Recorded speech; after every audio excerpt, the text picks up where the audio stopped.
The battlefield stretched across the desolate plains of Luthor, 7, a war-scarred world on the fringes of the galaxy. Plasma fire tore through the night, casting flickering shadows over the trenches where the last remnants of the Allied Defense Force huddled. Smoke curled from the remains of fallen gunships, their twisted metal still glowing red-hot from recent impact. The air was thick with the acrid scent of burned ozone, blood, and desperation. Commander Avesh crouched behind a half-collapsed barricade, his four-jointed fingers tightening around his communicator. His species, the Vakari, were known for their resilience, but even he felt the weight of imminent defeat pressing against his shoulders. His once pristine battle armor was now scratched and pitted, the sigil of the Allied Defense Force barely visible beneath layers of soot and grime. A flickering hollow screen on his forearm displayed the grim reality. Only 32 fighters remained under his command. Against the relentless Xirath Dominion, they might as well have been ghosts. A sudden explosion rocked the ground as a Xirath mortar found its mark. Avesh flinched but did not look away from the sky, where the enemy fleet loomed like hungry predators. He pressed a control on his communicator, activating the last-ditch effort he had sworn never to use. The distress beacon pulsed out into the void. No one would come. He knew that. No one could come. The Galactic Council had long since abandoned the idea of saving Luthor, 7, deeming it a lost cause. The Xirath were too powerful, too merciless, and too numerous. The Vakari, the Thalzen, and the other scattered remnants of the Allied Defense Force had held out for as long as they could. But now, their shields were failing, their ammunition dwindling. Across the trench, a young Thalzen soldier, her feathery crests matted with blood, met Avesh's gaze. There was no fear in her golden eyes, only grim acceptance. They all understood what came next. The Dominion did not take prisoners. Far beyond the dying planet, light years away from the battle, the distress signal pierced the void, traveling at speeds beyond comprehension. It echoed through the vast, uncaring silence of space, bouncing off relay stations and forgotten satellites until it reached an old frequency, one long assumed to be abandoned. The Vindicator was a Terran warship, its hull scarred from battles few had witnessed, and even fewer had survived. It drifted through the stars like a beast in waiting, its weapons systems humming with restrained power. At its helm stood Captain Elias Carter, a man whose very name carried weight in certain circles. His past was whispered in hushed tones, stories of battles fought in the lawless outer reaches, of impossible victories carved out of sheer human defiance. Carter leaned forward in his chair as the distress signal scrolled across his console. His dark eyes flickered over the message, parsing its contents with a soldier's efficiency. The Xirath Dominion. A siege. No reinforcements. No hope. A voice cut through the silence of the bridge. We don't do this anymore. Lieutenant Sarah Vasquez, his second-in-command, stood with arms crossed, her expression unreadable. She had been with Carter through too many wars, had seen what happened when humans involved themselves in conflicts that weren't theirs to fight. Carter exhaled slowly. I know. Silence stretched between them. The bridge crew, the best warriors humanity had left, watched their captain. Every single one of them had sworn to stay out of the galaxy's wars. The humans had retreated long ago, pulling back to their own systems, letting the rest of the universe fight its own battles. It was better that way, but the distress call still hung in the air like a ghost. Sarah tilted her head, considering him. You've already decided, haven't you? He looked up. They're asking for help. They always ask for help. And when we give it, they call us monsters. Carter's lips twitched into something that wasn't quite a smile. Maybe they're right. The Vindicator wasn't just a ship. It was a relic from a time when humanity had been feared, when Deathworlders had reshaped battlefields with sheer, unrelenting force. The galaxy had not forgotten what humans were capable of. Perhaps that was why they had been left alone. But now a call for help had reached them, and the crew of the Vindicator was listening. A low murmur spread across the bridge. A vote wasn't necessary, but Carter watched as each of his officers, Men and women who had fought through hell and worse, nodded in silent agreement. There was no hesitation, no fear. He turned back to the console, fingers dancing over controls that had long remained dormant. "Set course for Luther, 7, he said. The ship shuddered as its engines roared to life, piercing the void with the fury of a species that had been silent for too long. The sky above Luther, 7 split apart with the arrival of the Vindicator. It did not come with the pomp and ceremony of an allied fleet, nor did it herald its presence with desperate hails. Instead, it came like a phantom, slipping past the Xirath blockade with the cold precision of a predator that had already marked its prey. Commander Avesh barely registered the shift at first. His focus remained on the trenches, on the thinning ranks of his soldiers, on the shadows moving in the distance, Xirath warriors preparing for the final push. The enemy was relentless, their massive, insectoid forms moving in disciplined formation, chittering battle cries reverberating across the ruins. The sky burned with debris from fallen ships, but none of them were Xirath. The Dominion's fleet remained untouched, an impenetrable wall that had crushed every attempt at resistance. Then the first anomaly, a tremor in the air, distant but unnatural. Avesh's comm crackled. A panicked voice. "Something's happening up there." A sharp, blinding flash erupted from the heavens. For a fraction of a second, the battlefield stood still, bathed in stark white light, as if a second sun had ignited above them. Then came the impact. Silent at first, a ripple through the sky, then the thunderous shockwave that shattered the clouds and sent debris raining down. A Xirath dreadnought, one of the largest in orbit, was gone. Not damaged, not crippled, but utterly obliterated, torn apart by something too fast to comprehend. The silence that followed was more deafening than the explosion itself. The Xirath, a species bred for war, hesitated. The Vakari and the Thalzen, moments from their final stand, froze. Even Avesh, who had long accepted his fate, found himself gripping the edge of the trench as his mind tried to process what had just occurred. Then the comms came alive again.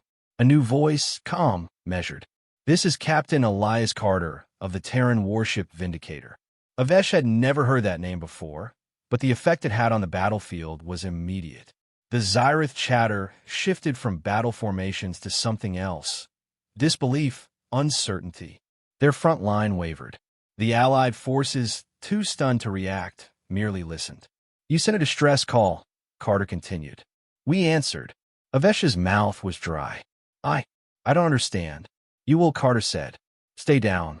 The sky erupted again. The humans did not fight like the others. They did not rely on massive fleets or slow-moving formations.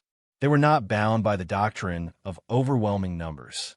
What came next was not war as Avesh had known it, but something far more ruthless.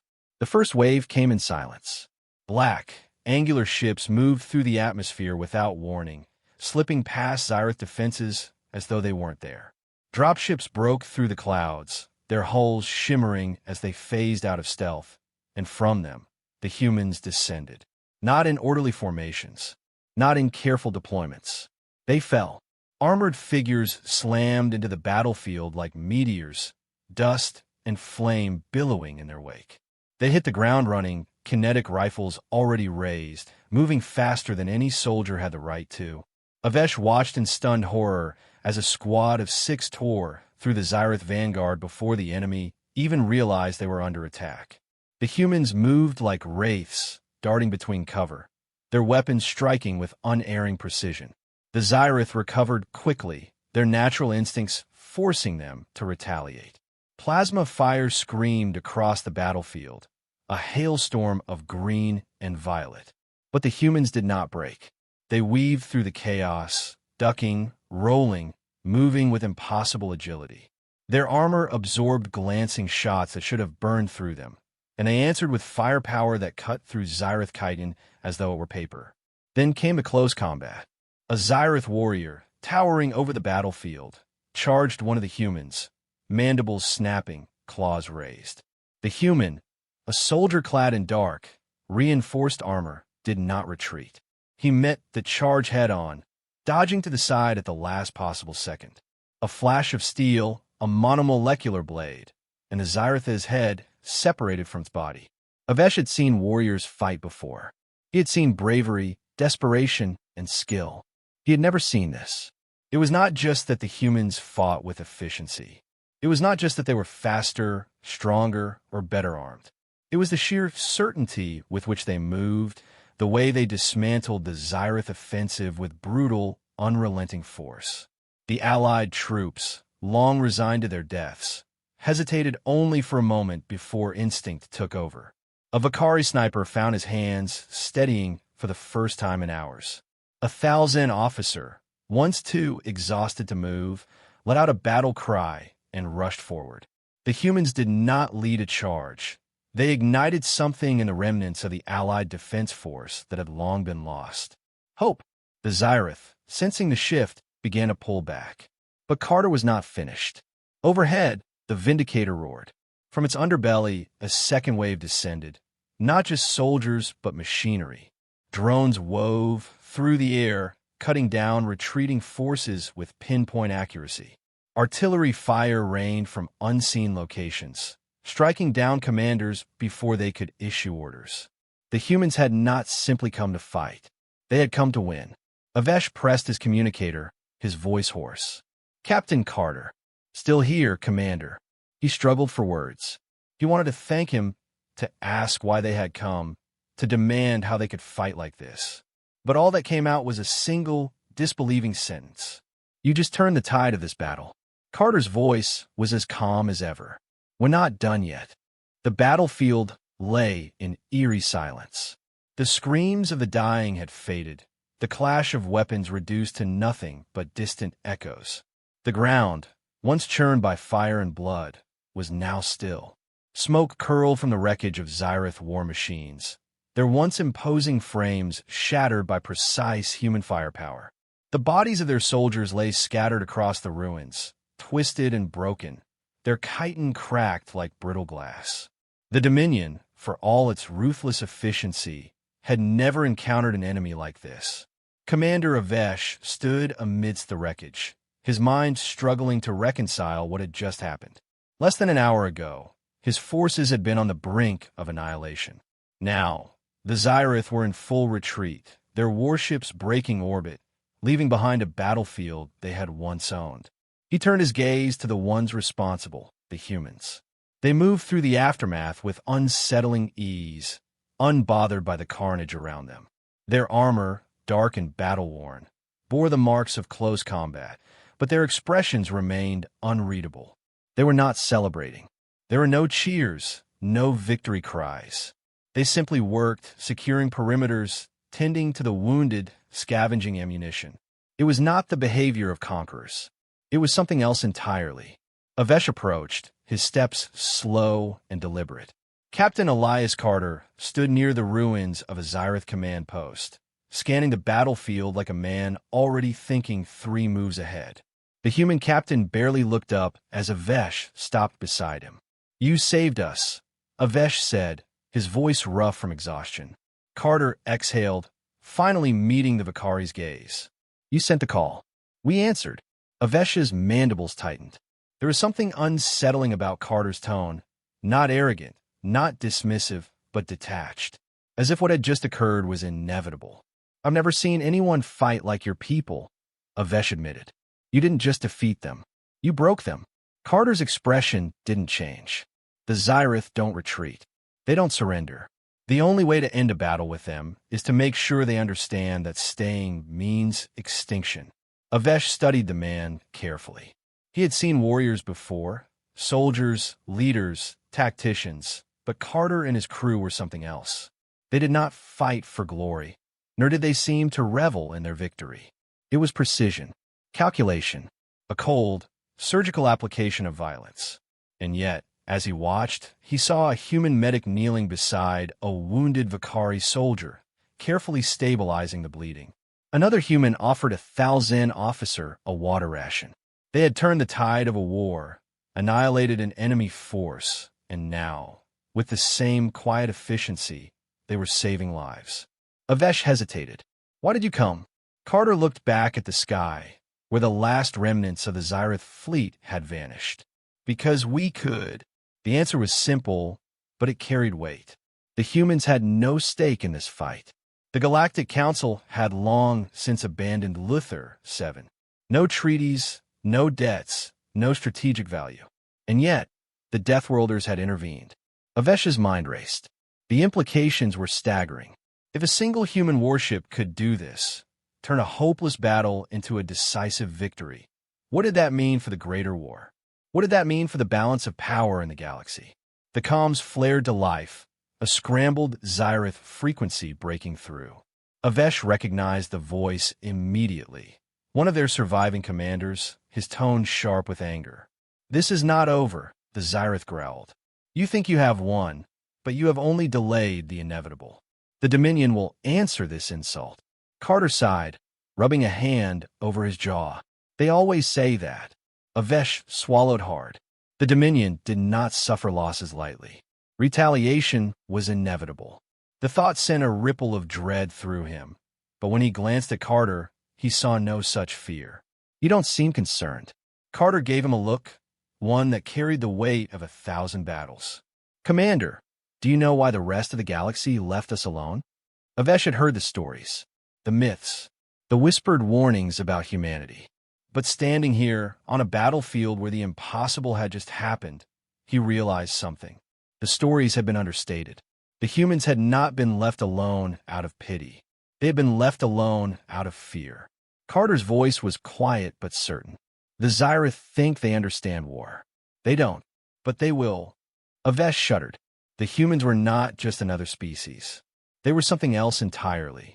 And now, the galaxy would remember. As the first human dropships began lifting survivors off the battlefield, Avesh found himself looking to the sky, to the stars where war still raged. The Deathworlders had chosen a side. The universe would never be the same.